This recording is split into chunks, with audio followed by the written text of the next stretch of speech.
listen into how the industry is responding to this development. The new bill clearly did not go down well with some top industry titans who voiced their strong dissent.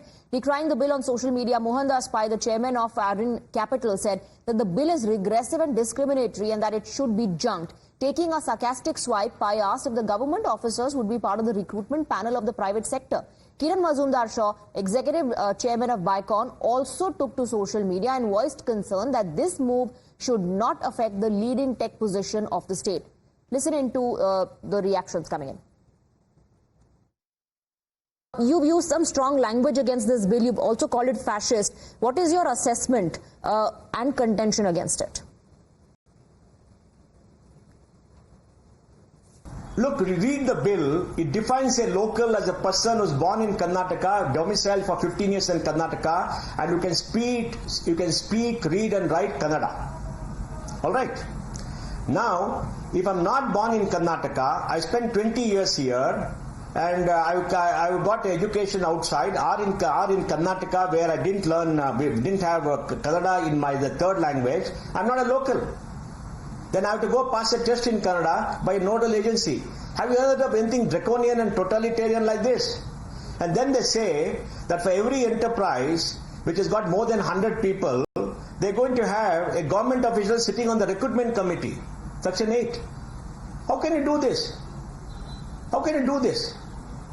You can't reserve anything in the private sector. They have failed to spend money on higher education, to train people and to skill people. There are more jobs than people in Karnataka. Just the other day, they had a policy for global cable center saying we're going to do this, we're going to do that, big announcement.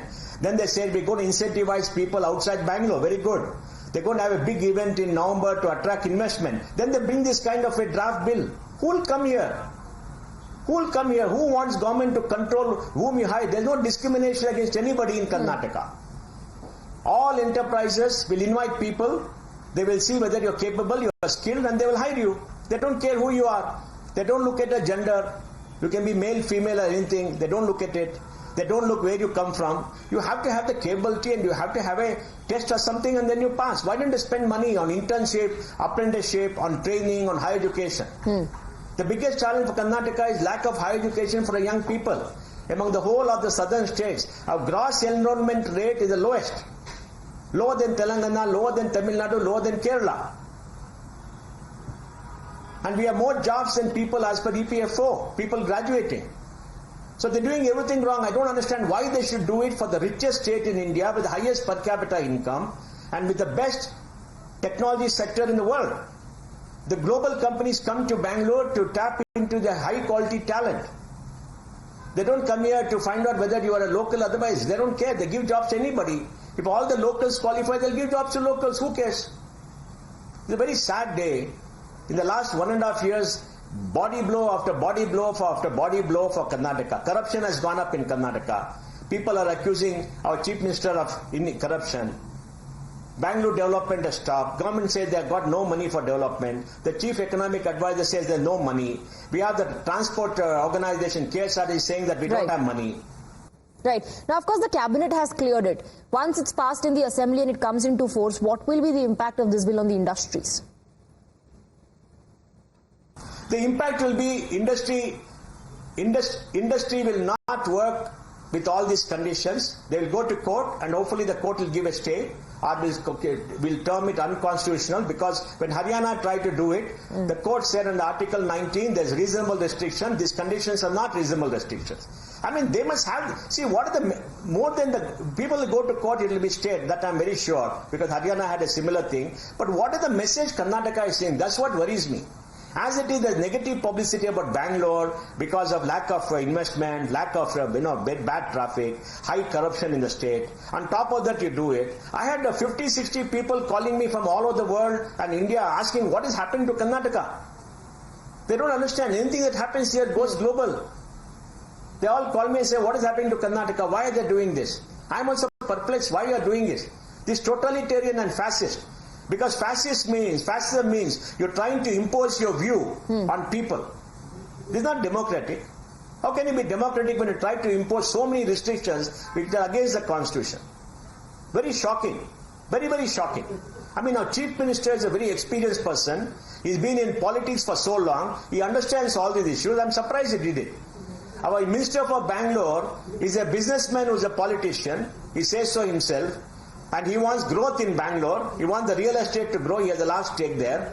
And how can he do this? Our IT Minister has been talking about GCC and others just last week. How can he accept this in the cabinet?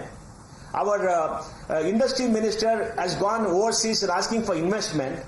I mean, how can he accept this? Will people come? I mean, you are voicing... Meanwhile, we're getting some breaking inputs now. The twist in Karnataka private jobs quota is only intensifying after the Chief Minister has deleted his post. Remember, the Chief Minister spoke about 100% quota in C and D categories, and there was a pushback from the industry leaders. Industry leaders voicing their opinion are calling it a discriminatory move. In fact, also hitting out, like you heard Mohandas Pai there say, that the entire world, global companies come to Bengaluru to tap highly skilled and talented workforce. It's a sad day for Karnataka. That's what the industry leaders are saying. The Chief Minister also very quickly withdrew that particular post. We have a reaction coming in from the Karnataka Minister MB Patil, who says the bill is only meant to protect the interest of the state of Karnataka. So we have got myself, IT Minister, Law Minister, Labour Minister. We'll all meet the Honourable Chief Minister and we'll resolve all these issues.